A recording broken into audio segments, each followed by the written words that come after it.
بەناوی خودای گەورە و میهرەبان هەموو لایەک بەخێر بێن. ئەمڕۆ ڕۆژی داگایکردنی 4 ڕاگیراوی تری بادینان بوو بە ناوەکانی بەندەوار ئەیوب و شێروان تەها ئەمین و کارگەر عەباس و هەروەها مەسعود شەنگالی. بەهۆی ئەوەی کە گۆڕانکارێک لە سەرۆکی دادگا و دوو ئەندامی نوێی دادگا هاتبوون و دۆسەکان نەخیندبووە، بۆیە بە مەبەستی وردبینی و ئەو دۆسیە دواخرا بۆ کاتێکی نادیار، دواتر ئینشاڵڵا لەلایەن خامەی دادگای تاوانی دوو موعیدەکە وەردەگرین و بۆ ڕایگەشتی ڕای دەگەین و لە پەیجەکانی خۆشمان بڕاوی دەکەین ئینشاڵڵا.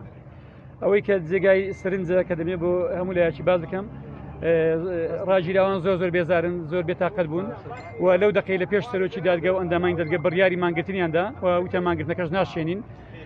هیوادارین محکەمە ئینشاڵڵا بۆ بەیانی کە مڕازع دەکەین موعیدێکی نێزییان بۆ دابنێن بۆی کێشەکانیان نێگرا بێتەوە دۆسەکەیان کۆتایی پێبێت. معنەویاتیان چۆنە؟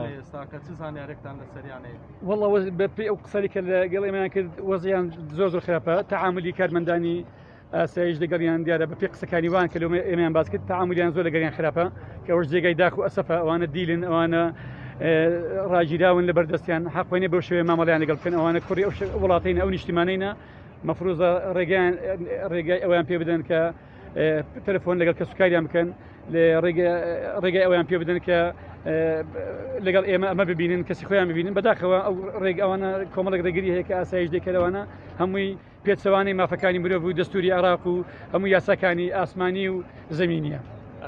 کاک شێروان داشی وەفاتی کرد بوو، ئەو زانی بوو یا خۆت؟ بەڵێ شێروان، کاک شێروان ئەم دوو ڕۆژ بەر لە ئێستا لەگەڵ داچی قسەم کرد، وتی من ڕۆژی محکەمە دێم و ئینشاڵڵا کوڕەکەم بەردەبێ، وتم ئینشاڵڵا بە حەول و قووەتی خۆی و بەپێی ئەو دۆسێکی ئەو وتانێک کە خۆی کردوێتی و بەپێی ئەو بەڵگە لە ئاوازانەی کە ئاسایش پێشکەشی دادگای کردی ئینشاڵڵا کوڕەکەت ئازاد دەبێت. بەڵام دوێنێ داچی کۆستی دوایی کرد، داچی شێروان تەها زانی بووی داچی نەیزانی داچی مردوو نەخێت، ئەمەش پێمان نەگوت.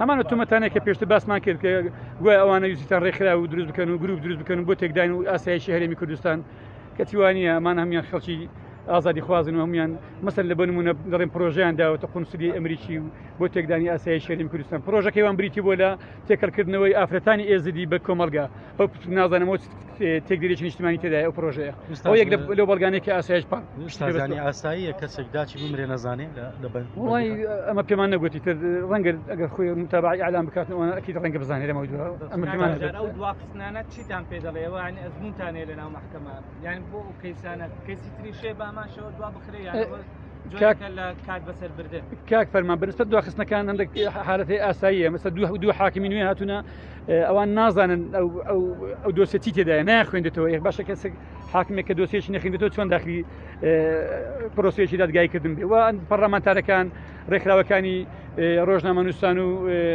NGO ئەوانە زۆر لە ژۆرێ بوون، خۆشیان بەچای خۆیان پرۆسەکەیان بینی.